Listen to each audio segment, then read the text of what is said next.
Alright, so I got my Lorac Pro 2 palette. So excited to try it out. So this is my first experience with it. I just went right in with my domed crease brush, and I love this brush. Went in with light brown and just windshield wiper motions back and forth in that crease. I love this shape of brush because it's got that point. It's nice and dense, it's not too fluffy, and it's kind of short, so that really makes it, you know, I'm able to really pack that color in. Next up, going in with the beige color, and you can see it's kind of skipping over my fine lines there. Those are wrinkles, girlfriend, those are wrinkles, but we'll blend those in later, no big deal. But look at the pigmentation there, just absolutely gorgeous with that flat shader brush. Now going in with a fluffy brush, just a clean fluffy brush, blending it out so that those fine lines, whoops, some hair there, whoops, let's get that out of the way. So just making sure that those two colors are nice and blended together, a nice bright look there. So now we're going to make it a little brighter by adding a little bit of blue into the crease, and I think that, you know, adding blue, then the most important thing that I've learned about adding blue is just doing it with some neutrals so that it's not too loud. That makes it a little more wearable. So I'm just kind of putting that into the outer half of my crease and then just bringing it out onto the brow bone just a little bit. I noticed on the one side I brought it in a little too much, so I'm just bringing it in a little further on the other side just to make sure that it matches. I always have to go back and forth with that. So now I'm going in with chrome. This is just a beautiful, just metallic color, and just kind of darkening that outer corner.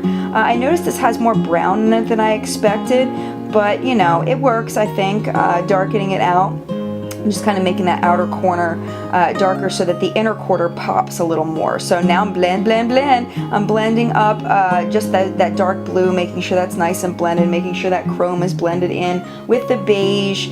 Blend, blending it all out, because we definitely don't want to look like a clown, and blending is the key to not looking like that and getting those colors to look seamless. Going in with the brow bone color, which is buff for me, and just really making sure that that's blended in, because that can look kind of ridiculous if you don't blend it. So you just gotta take that brush, it's that same domed brush. Now just going in with some lower, on my lower lash line, back with that navy. I'm just doing it on that outer 1/3 of my eye. I don't like it all the way across. I feel like it's too loud for me. I don't enjoy that. I don't feel like it's as wearable when it goes all the way across. So I'm just doing the outer 1/3 with that same flat shader brush. That's an Eco Tools brush from their kit. Now that's it for the eyeshadow look. Going in with the amazing Maybelline Master Precise liner.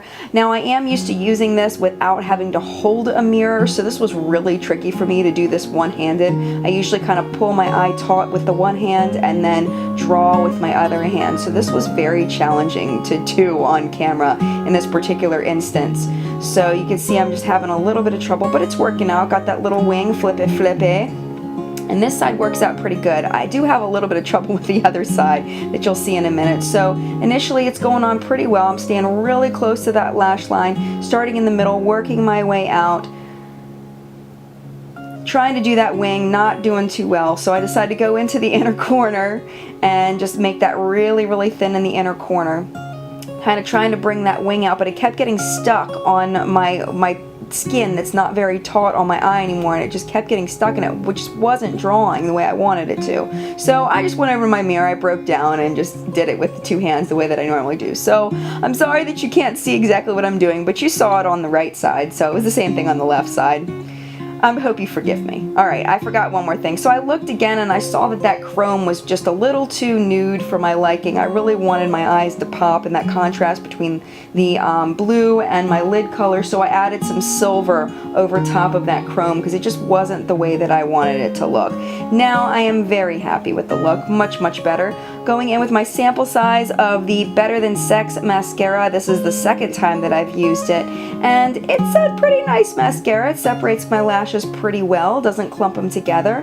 No flaking during the day, just kind of a nice mascara, but not super volumizing for me, not super lengthening, but you know, it's nice. I definitely wouldn't invest in a full size at this point, but I'm still testing it. You know, this is only the second time I've used it. Oops, got a little up there. Whoops, didn't mean to do that. Yikes. Anything can happen when I'm trying to do my makeup on camera. And you can see that it's curling my lashes actually really nicely.